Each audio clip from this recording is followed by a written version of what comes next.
Bonjour. Bonjour, messieurs, madame. Bonjour. Bonjour, cher ami. Bonjour. Hein? Et il ne voulait pas s'avancer. Il ne mangera pas, voyez. Il avait tort, grand tort même. Que c'est joli. C'est charmant. Quel est le tailleur de génie qui vous a fait ce costume? Donnez-moi son adresse que j'y cours. Oh, mais c'est-à-dire, c'est un tout petit tailleur, vous savez. Je vous donnerais bien volontiers son adresse. Seulement, ça ne vous servirait à rien parce que ce costume, c'est moi qui l'ai conçu et dessiné. Mais c'est pour faire. Mais enfants, il faut qu'il en dessine un pour nous tous. Que c'est dommage. Pourquoi c'est dommage? Oh, que c'est dommage qu'un homme comme lui, n'est-ce pas, à cause de considérations familiales ou sociales, ne puisse pas faire du cinéma. Oh, oui, mais naturellement. Chaque fois qu'il y en a un de bien, on peut pas l'avoir. Faire du cinéma en qualité de quoi? En qualité d'acteur. Comme acteur, le physique joue un rôle important. Ah oui, mais l'élégance compte aussi, vous savez. Oh. Le côté... Mais le principal, c'est le sex appeal. Ah, ça, je peux dire qu'il a une voix tout à fait sex-appeal. Quoi qu'il soit ridicule de dire ces choses-là, moi, il me semble que j'en ai un peu. Mais il faudrait que je le cultive. C'est charmante modestie. Oh non, monsieur, je suis pas modeste. Je l'étais. Mais du jour où j'ai décidé de devenir un artiste, j'ai sacrifié la modestie. Alors sérieusement, vous songez à faire du cinéma? Monsieur, c'est-à-dire que non seulement j'y songe, mais j'en rêve, j'en suis malade, j'en crève. Le cinéma, monsieur, mais c'est ma passion, c'est ma folie. Pour jouer même un petit rôle, je ferais n'importe quoi, je le jouerais même gratuitement. Le premier, bien entendu. Mes enfants, j'ai une idée. Et je m'étonne qu'aucun de vous ne l'ait eu avant moi. Quelle idée? Le Spoons. Le Spoons. C'est lui. Bien sûr. Mais qu'est-ce que c'est que le Spoons? Le Spoons, monsieur. Le Spoons, c'est un rôle extraordinaire dans un film extraordinaire. Depuis 5 ans, on n'a trouvé aucun artiste pouvant l'incarner. Aucun. Ah, aucun. On a essayé toutes les plus grandes vedettes. Toutes. Tous les plus grands noms de l'écran, aucun n'a pu l'incarner. C'est Greta Garbo en homme. Vous vous rendez compte? Monsieur, vous m'effrayez un peu. Oui, il ne faut pas s'emballer. Moi, il me semble que dans la vie, monsieur est un Spoons. Mais à l'écran... Il serait encore beaucoup plus Spoons. Oh, ça, c'est à voir. Oh non, ça, mes enfants, moi je donne mon avis. Ça, il est bien évident que ce serait subordonné à des essais. Non, ben, on peut se tromper, moi. Ah oui, mais alors, ces essais qui sont la base de tout, quand les fait-on? Ah, moi, je peux tout de suite faire un essai de son, si vous voulez. Est-ce que vous savez quelque chose par cœur? Un poème, une chanson? Oui, madame, oui. Mais je ne veux pas vous dire un poème, ni vous chanter une chanson. Ce serait une tricherie. Parce que si le poème est beau, vous pourriez en attribuer le mérite au récitant. Je vais donc vous proposer autre chose, qui sera beaucoup plus concluant. Ah, mais c'est qu'il est très intéressant. Laisse-le donc parler. Merci. Oui.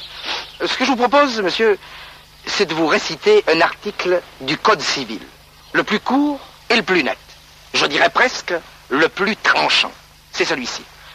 Tout condamné à mort aura la tête tranchée. Oh, c'est pas gai, ça. Non, c'est pas gai, non.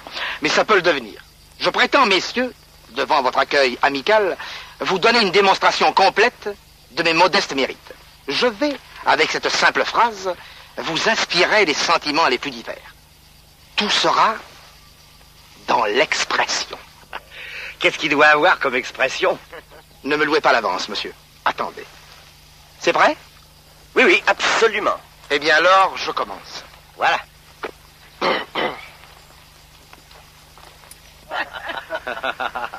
La crainte.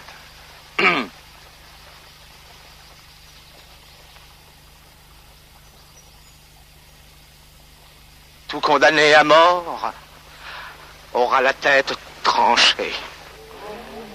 Hein? Bravo. Oh, ça c'est inouï alors. La pitié. La pitié.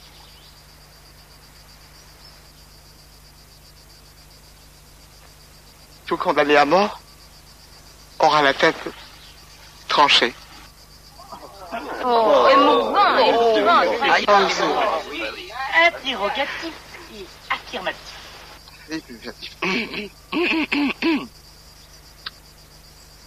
Tout condamné à mort aura la tête tranchée. Tout condamné à mort aura la tête tranchée. N'est-ce pas? Oh, très bien. Bien. Ah, ça c'est très bien. Et Ah, c'est pas mal passé. pensif. Pensif.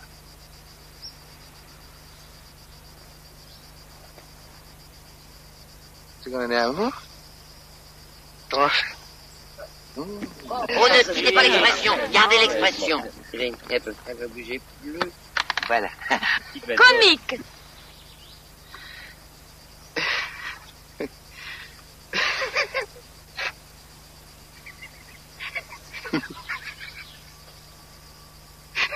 Tout condamné à mort. Aura la tête tranchée.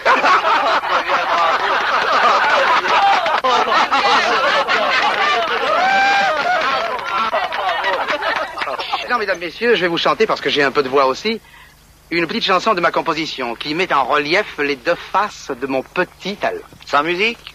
Oh, monsieur, moi, vous savez, quand je chante, l'orchestre, je l'entends.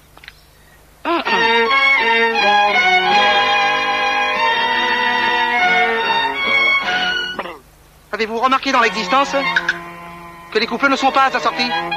Car bien souvent, si la dame est immense, en général, le monsieur est petit. La femme à barbe épouse l'homme à berbe. Le gros la maigre le gras. Le doucereux adore la femme acerbe. Quoi qu'on en dise, moi je ne comprends pas ça. Car pour s'aimer, c'est très curieux. Il n'y a pas de juste milieu. Je n'ai jamais compris l'amour. Il est souvent aveugle et sourd. Pas besoin de discours. On y revient toujours. Je n'ai jamais compris l'amour. Approuvez-vous tous ces chats de gouttière qui pour l'amour se courent après en miaulant? Si on faisait comme eux des heures entières, on trouverait que c'est trop fatigant. Et pour les chiens, croyez-vous que c'est bizarre? Même dans la rue, sous le nez des passants. Pour le taureau, c'est encore plus barbare. C'est un peu vache, je vous le dis en passant. Taureau la vache, le chat le chien. Moi, je trouve que ce n'est pas bien. Je n'ai jamais compris l'amour. Il est souvent aveugle et sourd. Pas besoin de discours. On y revient toujours. Je n'ai jamais compris